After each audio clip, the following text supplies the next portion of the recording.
Salut, c'est JB de jbmarcy.com, ravi de vous retrouver pour une nouvelle vidéo.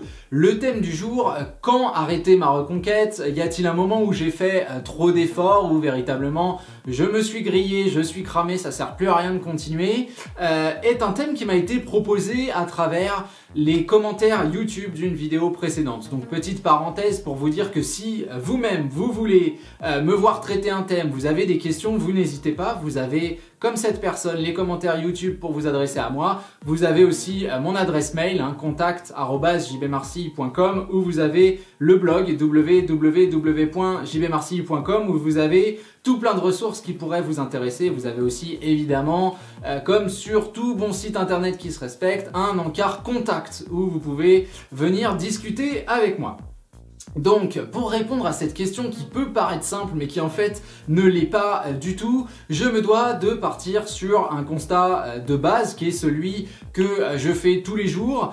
Dans mon travail, j'ai affaire à des gens qui pensent, quoi qu'il arrive, que la situation est impossible, pour plusieurs raisons. La première, bien évidemment, c'est que la rupture amoureuse est un véritable traumatisme et par définition, cette logique conflictuelle nous amène à penser qu'on va être dans une difficulté absolue de trouver une résolution positive. Déjà, rester dans le Pacifique, c'est compliqué, mais en plus, réussir à prouver à l'autre quelque part qu'on peut valoir le coup et qu'on peut reconstruire quelque chose ensemble, ça paraît forcément difficile. Les autres logiques, elles sont plus matérielles, sachant que à l'heure qu'il est, si vous regardez cette vidéo, vous savez sans doute que en tapant sur Google reconquête amoureuse, etc., je suis pas forcément le premier qui sort à l'écran.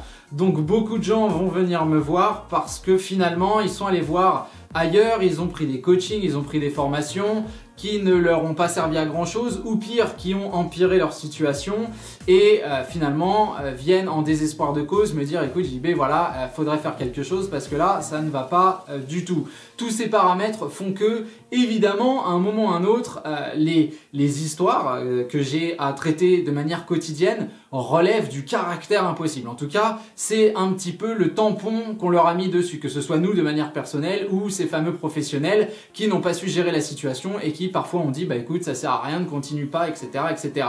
Ce qui est intéressant à noter, c'est que des cas comme ça qui sont résolus, était-il impossible? Voilà la question. A priori non, on le sait parce qu'ils sont résolus, mais ils avaient malgré tout ce statut. Donc pour creuser un petit peu cette question, ce qui est intéressant finalement, c'est d'adopter un positionnement qui soit un petit peu différent du vôtre, tout simplement. Pourquoi? Parce que manque d'objectivité, comme on le disait tout à l'heure, et on a un petit peu face à son ex l'impression d'avoir un exercice à trous. On a quelques infos, on a parfois une communication, mais on n'a pas tout et on va remplir avec des supputations, on va remplir avec des croyances, on va remplir avec cette idée que le fil conducteur est simple et correspond à une espèce de noirceur totale. On imagine toujours le pire scénario possible. Il est intéressant finalement de se positionner un petit peu comme un inspecteur de police et de mettre en opposition les faits, la réalité des faits et ce qu'a pu vous dire votre ex ou encore ce que vous en avez compris, ce que vous avez compris soit des faits, soit de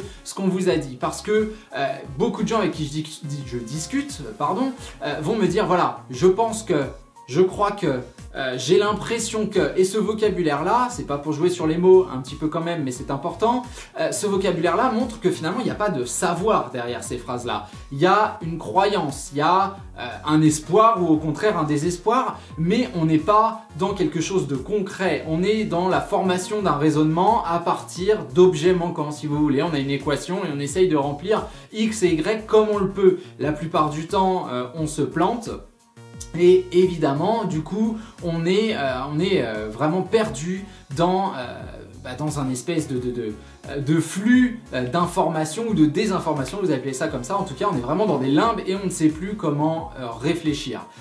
Ce qui est intéressant, c'est de voir la gravité des faits versus ce que vous croyez finalement. on me répond pas depuis 3 semaines, ça veut sans doute dire qu'il y a quelqu'un, ça veut sans doute dire qu'on s'en fout de moi, qu'on ne pense plus à moi, qu'on m'a oublié, qu'on m'a remplacé, etc., etc., etc.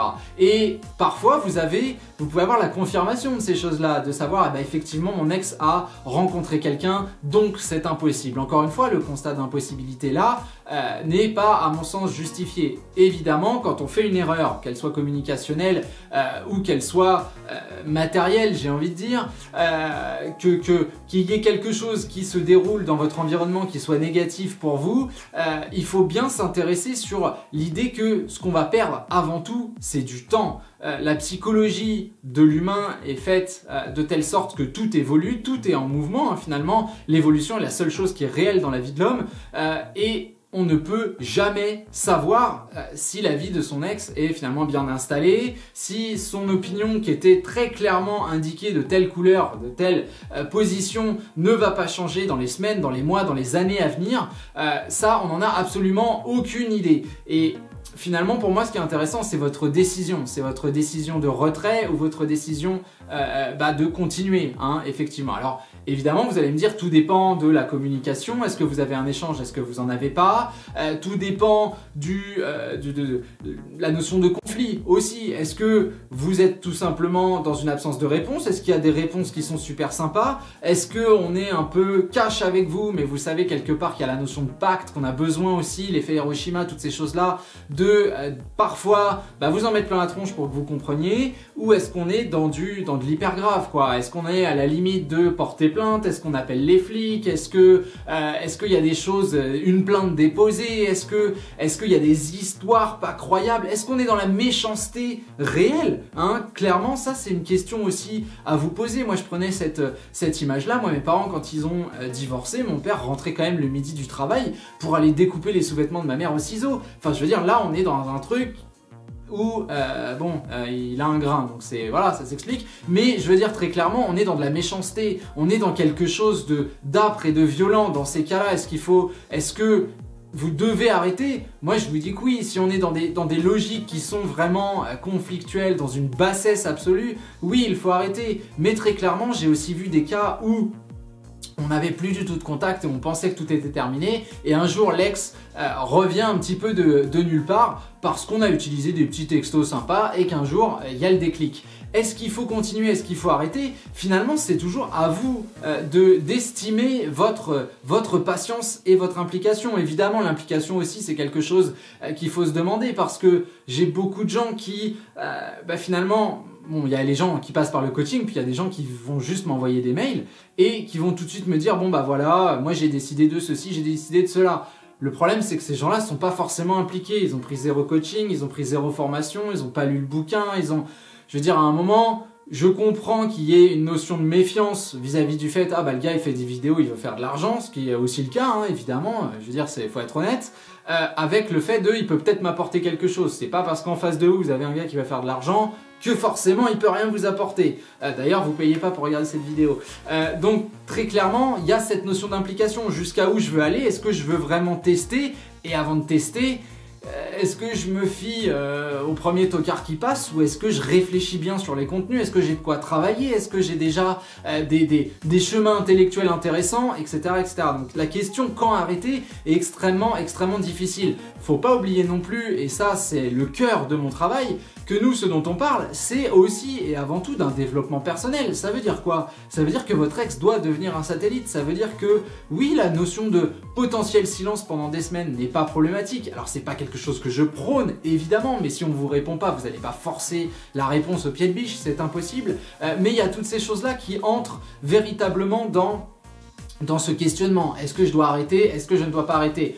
C'est très difficile de répondre à travers une vidéo qui sera vue par, allez, soyons fous, des millions de personnes, parce que chaque cas est différent, chaque psychologie est différente. Je ne vous connais pas personnellement, sauf si nous passons par le coaching, et dans ce cas-là, vous savez déjà mon opinion vis-à-vis de votre histoire. Malgré tout, c'est d'ailleurs pour ça que c'est le titre de mon ouvrage aussi, comment reconquérir son ex, même si la situation paraît désespérée, parce que souvent, il y a ce paraître, il y a cette image. Faut pas oublier que vous basez sur une image arrêtée. arrêter. Et ça doit vous rappeler quelque chose. Ça vous rappelle que votre ex aussi se base sur l'image arrêtée de qui vous étiez pendant la relation pour justifier qu'il n'y en ait plus aujourd'hui. Et ces images-là, oui, on peut les faire bouger. Et c'est après, pour évaluer à quel degré on peut les faire évoluer, bien évidemment, il faut une analyse extrêmement personnelle de votre situation. Mais à mon sens, c'est pour ça que cette vidéo, elle fait presque 10 minutes. Il y a beaucoup de choses à dire sur le quand arrêter. Tout dépend de la stagnation de votre histoire, tout dépend des actions que vous avez mis